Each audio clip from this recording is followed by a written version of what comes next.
I was gonna ask you about you see meditation.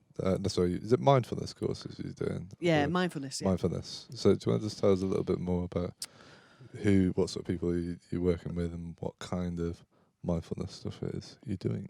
So a lot of it is online for obvious reasons at the moment, and it's introduction stuff, releasing and letting go, focusing on emotional freedom technique, which is tapping. I don't know if you've ever heard of that. No, go on.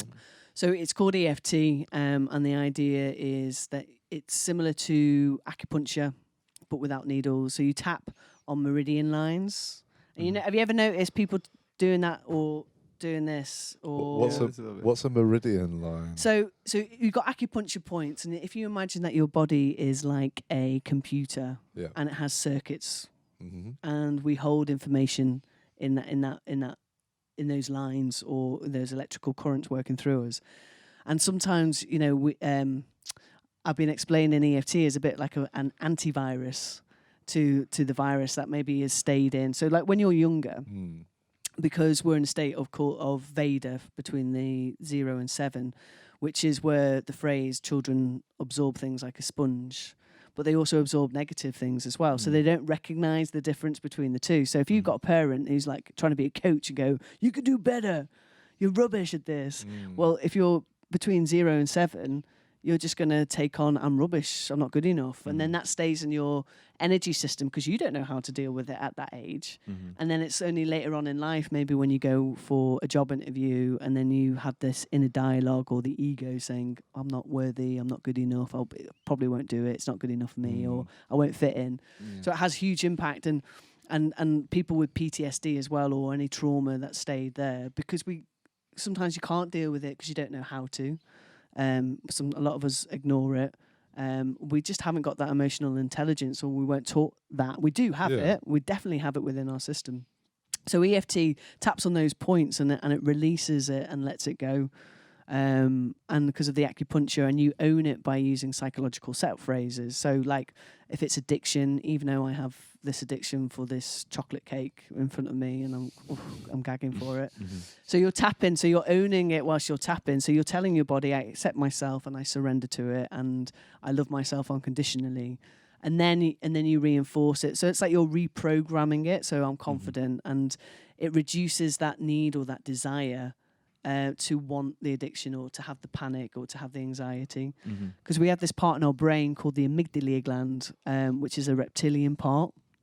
And its only role is to scan for negativity. So back in the day when there were saber-toothed tigers and dinosaurs, you know, it definitely had played its place, but it doesn't recognize a past danger or a present danger. So that's why we have triggers.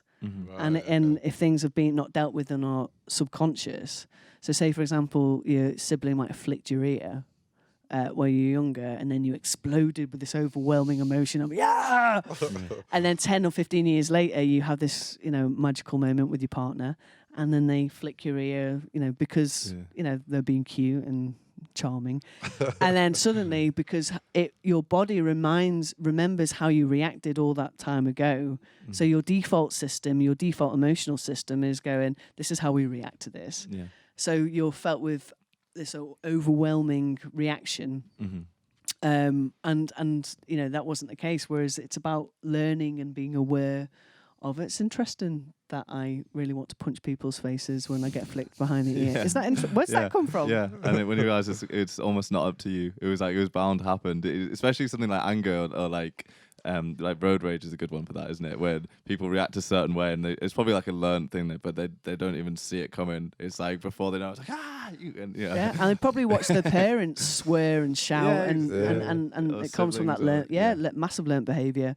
So there's a lot of conditioning, and I think mindfulness teaches us that it's like the Matrix. It's like once you've had the red pill or the blue pill, you decide, and once you've had that awakening, you start being you're not on autopilot anymore. You're this is the path.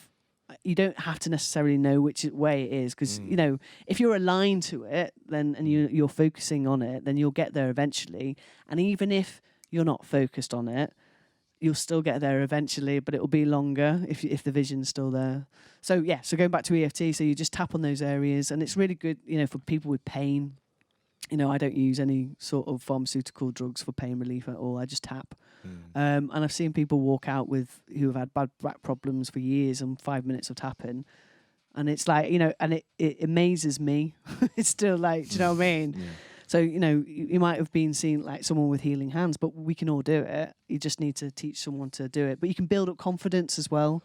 Or am I procrastinating? Or, like, why am I being lazy? It's interesting I'm being lazy. Or maybe I'm afraid. Maybe I'm feeling vulnerable about doing this change or something. So it definitely, I love it. And it's a really fast-growing healing alternative. Certainly people with trauma and PTSD, because you don't have to go over the same trauma.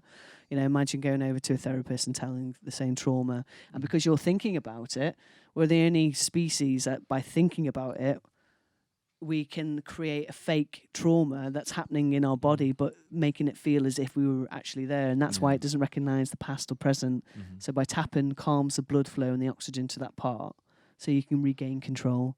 So maybe you're going on stage and you're having all this panic, just slightly tap.